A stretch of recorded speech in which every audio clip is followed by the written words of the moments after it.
Olá, nesta edição do Papo com o Editor, o Broadcast Político entrevista o prefeito de Jundiaí, Luiz Fernando Machado, que também já foi vereador, vice-prefeito, deputado federal e deputado estadual. O prefeito de Jundiaí, cidade que fica a 50 minutos da capital paulista e é uma das mais importantes do estado, é uma das lideranças do PL em São Paulo. Ele se filiou ao partido do ex-presidente Jair Bolsonaro após ficar 19 anos no PSDB. Comigo nessa entrevista, o repórter Matheus de Souza, responsável também pelo roteiro. Boa tarde, prefeito, obrigado pela entrevista. Eu quero começar perguntando ao senhor, que foi do PSDB por tanto tempo e agora é do PL, qual é a sua avaliação sobre esse primeiro ano do governo do Estado, sem um tucano no comando, após quase 30 anos, né? Como tem sido a sua relação com o governador Tarcísio de Freitas? Quais foram os principais desafios que o senhor encontrou aí nesse primeiro ano como prefeito em relação ao governo do Estado?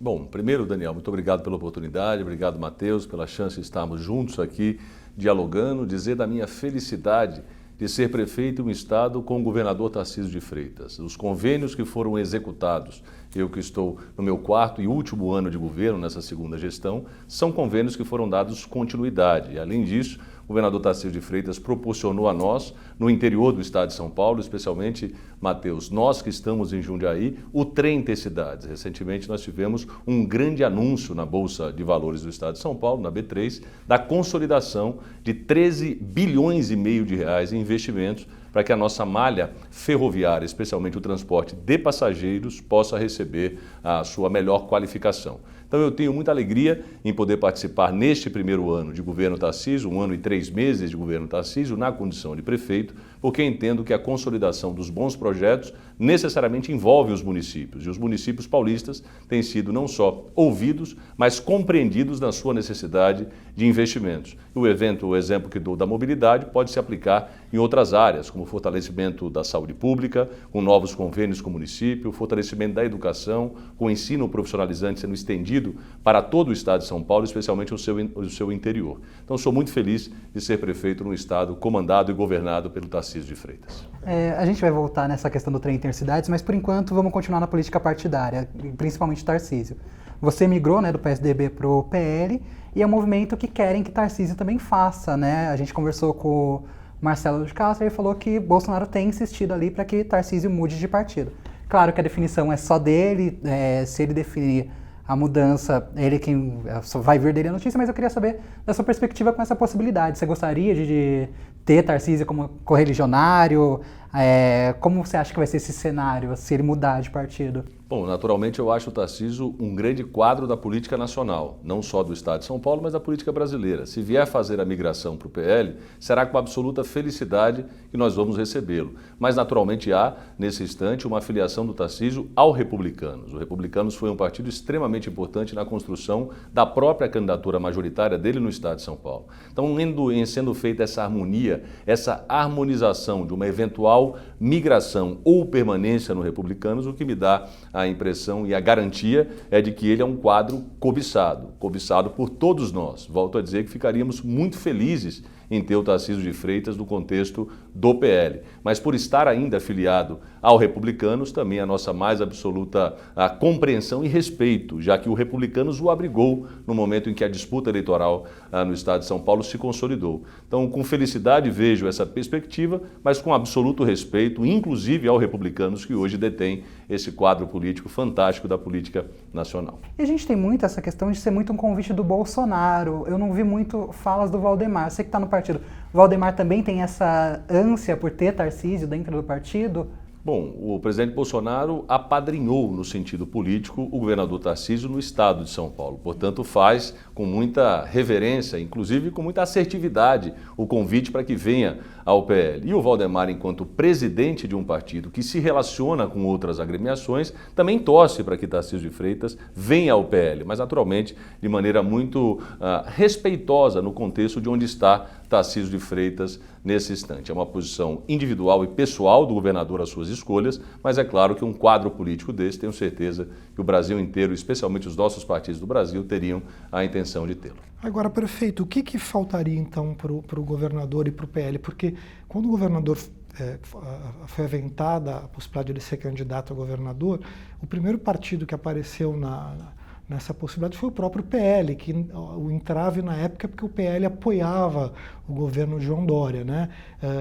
Costurou-se essa filiação do governador ao Republicanos. O que faltaria então hoje, mesmo porque o Tarcísio ele mostrou um desconforto quando o Republicanos, que é o partido dele, foi para o governo Lula com o ministério, né? O que estaria faltando então para sacramentar a saída do governador para o PL? Eu acho que o foco do governador Tarcísio de Freitas neste instante não é a política partidária e nem a discussão por muitas vezes do que envolve a política para os políticos. O Tarcísio é um governador extremamente técnico. Você conversa com ele e circula pelos corredores do Palácio dos Bandeirantes, você percebe claramente o quanto ele é um vocacionado para poder se dedicar e aplicar políticas públicas que venham melhorar a vida do cidadão em São Paulo. Então vejo que hoje não é essa a prioridade da agenda de alguém que se elegeu há 1 ano e 3 meses atrás, transformar o seu governo, especialmente a sua ação política, em uma mudança partidária. Ele tem tantas boas coisas sendo gerenciadas, organizadas, sendo feitas pelo Estado de São Paulo, que eu entendo que o quesito tempo será fundamental para o amadurecimento e a consolidação ou não dessa mudança. Mas entendo que nesse momento o foco que ele dá ao governo do Estado de São Paulo não permite que ele tenha tamanho tempo para as discussões de natureza política e partidária. Eu acho que ele terá o seu tempo para poder fazer a sua decisão, e a sua decisão, espero eu, que seja melhor para o Brasil, não somente para o partido, mas especialmente para o país. Eu queria aproveitar agora, sair um pouco da questão estadual e um pouco para a questão nacional. O governo Lula tem feito acenos a municípios, né, tem conversado com municípios. Eu queria saber como é que o senhor avalia hoje a relação dos municípios com o governo Lula. O senhor considera que tem sido uma relação de diálogo? Eu entendo que a relação neste início é uma relação de diálogo, ela só não pode ser uma relação retórica. O que eu estou dizendo com isso? Que cada vez mais percebe-se o enfraquecimento dos municípios brasileiros. Acaba de vir uma decisão que não é do governo, mas que afeta o governo federal e ao governo municipal, que é a redução dos recursos da educação nos nossos municípios. Foi feita uma articulação, nós tivemos um prefeito que nos levou a Brasília para dialogar a repactuação desses recursos e muito foi feito de retórica e muito pouco na prática para auxiliar os municípios, dentre outras pautas, como a desoneração da folha, dentre outros aspectos que envolvem hoje as cidades, como por exemplo a consolidação da reforma tributária, que ela será para municípios estruturados e que têm o ICMS e o ISS como base, um grande problema. Então o que eu percebo hoje é o sentido da retórica muito presente no aspecto diálogo, mas quando se tem a consolidação prática dos investimentos, eu tenho visto muito pouco. Percebo o que ocorre na área da saúde.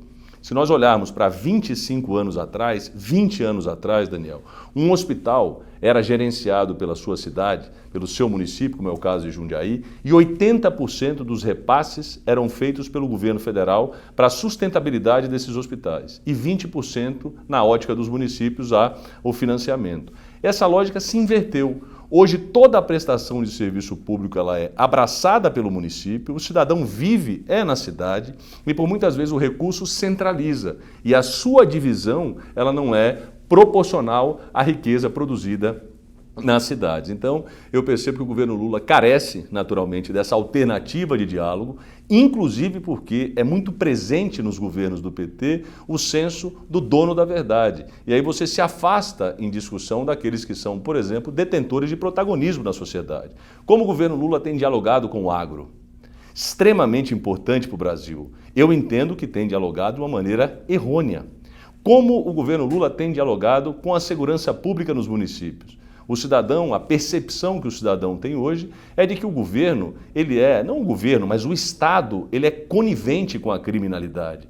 E cada uma das retóricas feitas que protegem, de certa forma, o crime é apontado pelo cidadão como algo absolutamente inaceitável. Eu poderia estender isso para um terceiro ponto, que também é atual, o papel das igrejas.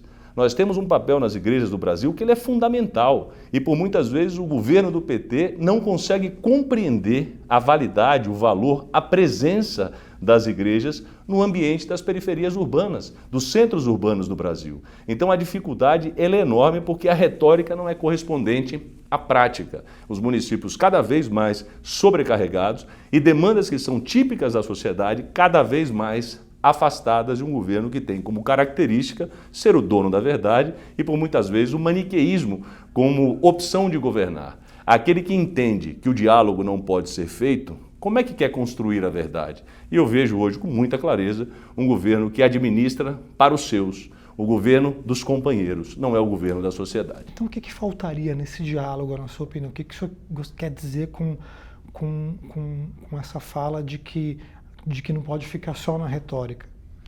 O que falta exatamente? Que gesto falta do presidente Lula em relação aos municípios? A compreensão, por exemplo, do que se discute com as igrejas. Falta a percepção da validade e do valor das igrejas, volto a dizer, para a sociedade. Quando se estabelece esta discussão e o governo se coloca na contramão, é uma clara percepção de que não aprendeu a dialogar com o campo evangélico. Se você pega, por exemplo, as pesquisas de avaliação do governo, a sua maior baixa está exatamente dentro desse contexto. O que se explica? Se explica a incapacidade de compreender o efeito positivo que tem as igrejas na sociedade, e isso impõe, por muitas vezes, quando esse diálogo é feito, um sistema, eu percebo, retórico e não prático de compreensão. Então, um exemplo muito claro é isso. Um exemplo muito claro é como o governo vem tentando formar, dentre as bases do município, programas que são do passado. Hoje eu recebo a boa informação que nós seremos contemplados com recursos do PAC. Só que os recursos do PAC, vale lembrar, são programas antigos, que carecem de um aperfeiçoamento. Você não tem hoje, por exemplo, uma discussão que fortaleça a primeira infância no Brasil, que seja dada de modo longínquo, que seja dada com o senso da redução da pobreza e do aumento da prosperidade às famílias. Então percebo com muita clareza que o modelo de governo que está estabelecido impõe como centro da verdade este próprio governo. E isso vai atrapalhar muito o diálogo com a sociedade. O exemplo das três forças que a gente disse. Forças da segurança hoje não se sentem representadas pelo modelo de governo central e eles não aceitam o diálogo. Forças do agro, por muitas vezes hoje, são tratadas de modo absolutamente distantes da realidade do agro do Brasil, que precisa ser potencializado ainda mais, assim como também no campo, eu não diria religioso, mas no campo de formação da base da sociedade, onde as igrejas têm uma elevada presença, este governo se afasta da discussão e quer exclusivamente uma contrapartida, uma contraprestação a projetos que são aprovados, especialmente aqueles que tratam da imunidade tributária para as igrejas. Então esses pontos são fundamentais para a gente compreender o quanto o PT ainda continua com a incapacidade de diálogo com a sua sociedade. Estendendo um pouquinho sobre essa questão dos evangélicos, você acha que o governo Lula tem mais dificuldade de conversar com os representantes dos evangélicos na política ou dos evangélicos enquanto grupo da sociedade? Se é com os representantes políticos que ele está tendo dificuldade de articular para que eles consigam falar ou disseminar a palavra do governo, ou realmente ele tem uma dificuldade sim, com a população evangélica no geral, em questão de comunicação, em questão de propostas e etc. Eu acho que é o segundo ponto que você traz, Matheus, a dificuldade de compreender que o campo evangélico é um campo que atribui para a sua relação valores como o da família, valores como o da proteção, valores como o da segurança, da proteção da sociedade, da proteção das suas propriedades. Então a diferença que hoje se tem no governo é porque eles não admitem fazer o diálogo com aqueles que pensam diferente. Eles gostam de fazer o diálogo exclusivamente com aqueles que compõem o seu eco, aqueles que compõem a sua mesma retórica. Então eu percebo que a dificuldade que existe hoje no campo do PT é compreender o quanto as igrejas ocuparam um espaço que é do Estado. A igreja hoje é prestadora de serviço, a igreja hoje é educadora, a igreja hoje tem um papel na alfabetização e na formação do cidadão na base da nossa sociedade. Quando o PT não encontra caminhos de diálogo, é porque não a liderança é inoperante para o diálogo, é que os valores que são compartilhados por esta sociedade, o PT não compartilha. E aí não tem como, a informação chega e as pessoas criam um nível de resistência e de rejeição. Então você acredita que mesmo que se a bancada evangélica se organizar dentro do Congresso para avançar suas pautas, desoneração ou isenção de impostos, ainda vai ter uma dificuldade do governo com esse público evangélico? Absolutamente. Terá uma enorme dificuldade, porque não dialoga sobre a base dos valores, dialoga sobre a base do pragmatismo da ação política versus o apoiamento futuro que receberá. E isso, a população cristã, ou a população de uma forma geral, não só a cristã, especialmente a religiosa, que reproduz valores, tem dado o seu recado claro que não vai tolerar. O que se explica 16 pontos percentuais a menos na aprovação quando você olha o nicho cristão para um presidente da República? É a incapacidade de compreender os valores e a necessidade que hoje nós temos de respeitar as igrejas no Brasil. Eu posso continuar aqui com a desoneração, porque o senhor citou a desoneração de folha, né? Que está sendo ali discutida no governo com relação aos municípios, e tem uma proposta aí de uma limitação dos benefícios das cidades mais pobres ou até com 50 mil habitantes. Você acha que essa é uma solução ou o Ministério da Fazenda ainda não achou ali o ponto certo para... Só um adendo à Confederação, tanto a Confederação Nacional como a Frente Nacional dos Prefeitos criticaram, né? Tem criticado essa proposta da Fazenda, né? E como é que o senhor vê? Esse é o melhor caminho? Eu percebo que é o grito do desespero que existe hoje no campo dos municípios com relação ao financiamento da política pública. Se nós observarmos hoje, em qualquer cidade brasileira, as cidades médias ou cidades pequenas ou cidades ricas, elas são prestadoras de serviço. Quando a gente faz a linha de corte, eu pego para a minha realidade em Jundiaí. Eu sou sede de região metropolitana. Jundiaí é sede da RMJ, região metropolitana de Jundiaí. O único hospital de alta complexidade que dá vazão a 45% do atendimento de alta complexidade da região é do município de Jundiaí. Então, se eu retiro recursos do município de Jundiaí, eu estou deixando de atender a oncologia da região, a traumatologia da região, a neurocirurgia da região. Eu estou deixando de oferecer um serviço de alta complexidade que está centralizado.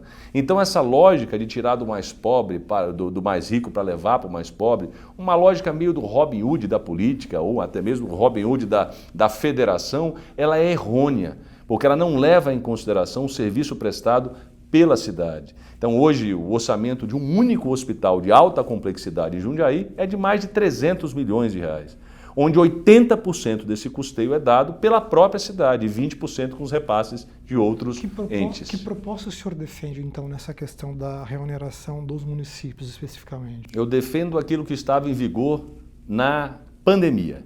Aquilo que estava em vigor que reduzia de 20 para 8 municípios que são estruturantes, estruturados. Eu defendo uma proposta já existente, porque não é possível que a gente não compreenda que houve uma queda de receita. Houve uma queda de receita no Estado e nos municípios. E para que a gente possa manter o ritmo nos municípios da prestação do serviço público, eu defendo aquilo que estava posto antes do processo, ou melhor, aquilo que foi posto no processo de pandemia, minimizar esses efeitos para que o município possa ter fôlego, não para investimentos, e sim para custear suas obrigações. Perfeito. Eu queria agora falar um pouco de eleições. O senhor não é candidato à reeleição, o senhor está terminando o seu segundo mandato, né? Eu queria saber do senhor quais são as expectativas em relação ao seu partido, o PL, para essas eleições municipais. A gente tem visto uma tentativa de nacionalização dessas eleições. O próprio presidente Lula defende em declarações que a polarização é algo natural e tem chamado o Bolsonaro para a briga, né? Eu queria saber, em relação especificamente ao PL, qual é a sua expectativa de performance do partido e, na sua visão, o indiciamento do ex-presidente Jair Bolsonaro, ele pode afetar de alguma forma o desempenho do partido? Eu acho que os atributos que estão voltados hoje à imagem do PL são atributos que reverberam os valores da centro-direita. Então, acho que estar em um partido como o PL, para quem disputa eleições majoritárias, já é um grande ativo de diálogo com uma parcela da sociedade. Mas isso não se define por si só. Eu acredito claramente, Matheus, acredito, Daniel, que somado o aspecto da definição do campo político da centro-direita, que está focado hoje no PL, somado a atributos de gestão dos prefeitos ou daqueles que serão seus sucessores, é a soma mais equilibrada para a perspectiva e para a probabilidade de vitória maior, especialmente no eleitorado paulista e no eleitorado do interior do estado de São Paulo. Entendo que a nacionalização, por muitas vezes, é fruto da sobrevivência.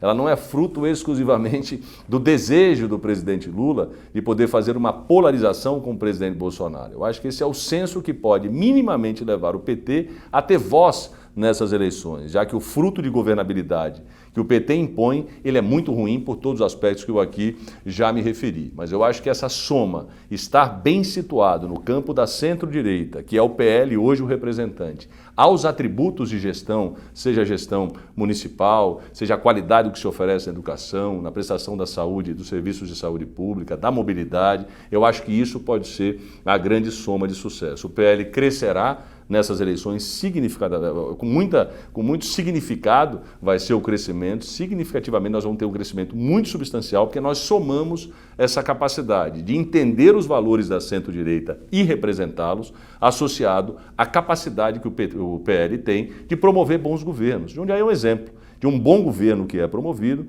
a partir de linhas que são da centro-direita. Então, se há um laboratório positivo para se avaliar se o PL sabe governar, eu dou o município de Jundiaí como exemplo. Assim, nós vamos fazer a campanha, reverberando valores da centro-direita, mas também, naturalmente, assertividade naquelas que são as propostas na prestação de serviço público para o cidadão que almeja isso nas suas cidades. Essa questão do indiciamento do ex-presidente, o senhor acha que não afeta o partido? Eu acho que isso envolve narrativas. Aliás, basta você perceber os últimos presidentes da República, independente qual seja a linha política e partidária, o que sofreram após sair do seu mandato de presidente. É só mais uma atual crise, daquelas que nós já vivemos, e naturalmente uma atual crise fruto de uma guerra de narrativas existente hoje na sociedade brasileira.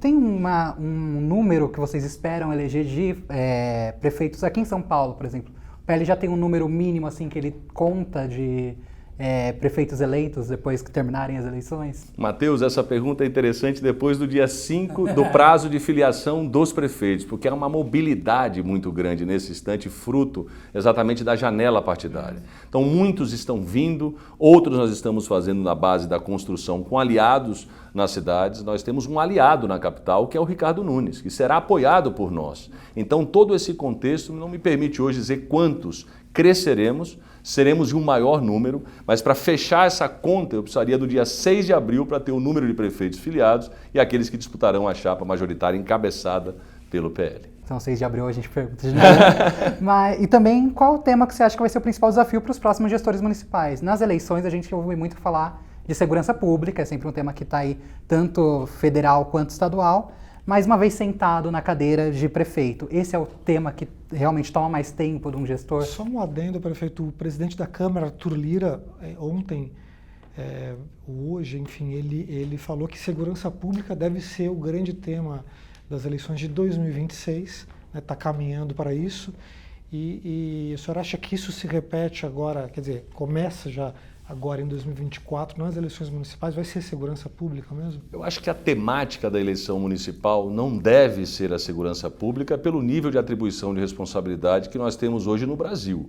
Então, quer dizer, prefeitos não serão candidatos dizendo que resolvem problemas de segurança pública, porque no máximo está sob o seu controle o comando da Guarda Municipal das cidades, da Guarda Civil Metropolitana, que é o caso de São Paulo, a Guarda Municipal de Jundiaí, que é o caso de Jundiaí, enfim.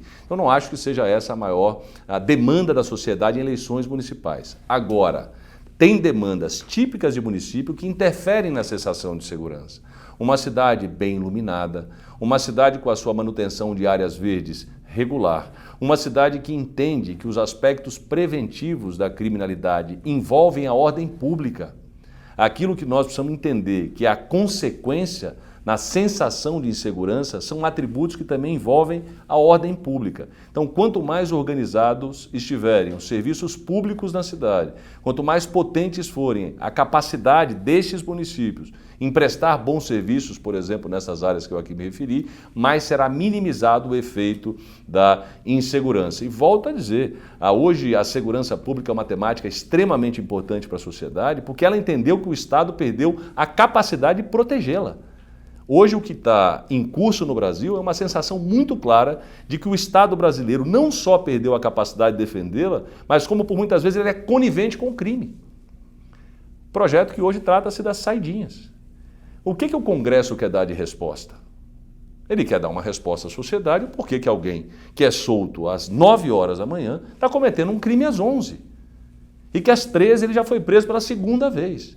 Então a sociedade começou a compreender que o Estado tem papel nessa significativa e elevada taxa de insegurança nas cidades brasileiras. Agora, esse ponto ele não envolve o município para poder resolver, e sim os atributos que o município auxilia para a busca de uma sensação melhor de segurança nos municípios paulistas. Qual o senhor acha que vai ser um tema predominante nessa campanha? Prestação de serviço na área da saúde. Hoje há, Daniel, se nós pegarmos o nível de ocupação de leitos hospitalares no estado de São Paulo, você perceberá a gravidade da circunstância. Você tem regiões administrativas do estado que já declararam não ter mais leitos para alta complexidade. Quando a lupa estava no Covid, todos nós contabilizávamos o percentual de ocupações de UTI, de leitos de alta, de média complexidade. Passou-se esse processo, ninguém olha mais para isso. Mas o sistema sobrecarregou. A inflação na saúde pública é algo assustador, ele beira 25% ao ano. Então a incapacidade destes municípios, por muitas vezes, de ofertarem um serviço, uma prestação de serviço melhor, pode ser assim, a grande temática. Eu sempre digo, Matheus, o seguinte, eu tive em algumas esferas de poder, nas 3 esferas eu digo o seguinte, prefeitura não é construtora, é prestadora de serviço.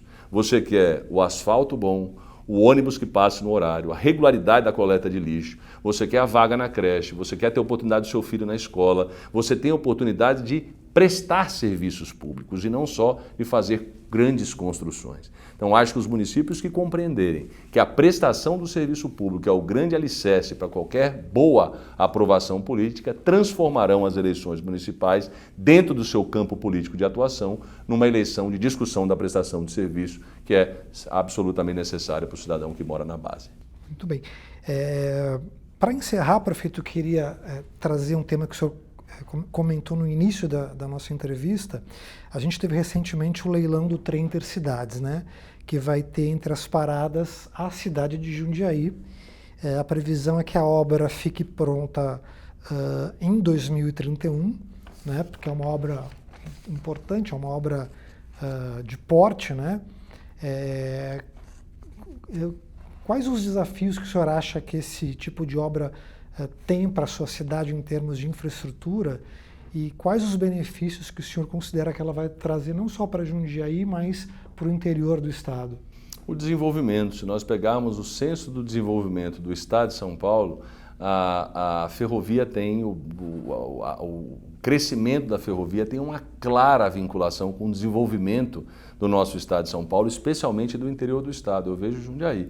Jundiaí é a primeira cidade a fazer o trecho, Matheus, porque já tem a malha ferroviária, só vai fazer o compartilhamento agora com o trem de passageiros. Então, acho que o desenvolvimento ele será pleno com consequências. O que significa isso? O processo imobiliário, por exemplo, em uma cidade, a partir do momento que você instala um trem desta natureza, é um processo que causa um absoluto, eu diria, ebulição. Então você tem dentro desse circuito hoje uma transformação já pelo anúncio da área imobiliária. Você tem um benefício enorme para o passageiro que é a segurança, regularidade, pontualidade. E você tem uma consequência ambiental extremamente positiva, porque esse eixo que está aqui a 50, 60 quilômetros da capital se desloca para a capital e recebe também o fluxo no sentido inverso. Então a transformação é absoluta, eu entendo que a transformação imobiliária é aquela que mais vai chamar a atenção, especialmente no fluxo da mobilidade, é você integrar regiões que são absolutamente desenvolvidas. Se nós pegarmos, Matheus, São Paulo, Jundiaí e Campinas, você percebe que grande parcela da riqueza do estado de São Paulo, do Brasil, é produzida a partir desse raio de 100 quilômetros da cidade de São Paulo. E isso vai gerar uma integração absoluta que eu espero que reverta em qualidade de vida. Ele não pode ser uma reversão depreciativa para as cidades, porque o fluxo vai aumentar bastante. Será muito mais prazeroso para você, Matheus, e para você, Daniel, morar em Jundiaí e vir para o Estadão do que necessariamente se deslocar de São Paulo, a depender do bairro, para o Estadão, fruto da mobilidade que será investida aqui no nosso estado e nós somos gratos por esse investimento. Muito bem, prefeito Luiz Fernando Machado de Jundiaí, muito obrigado pela entrevista. Nós encerramos por aqui e continue acompanhando o noticiário do Broadcast Político.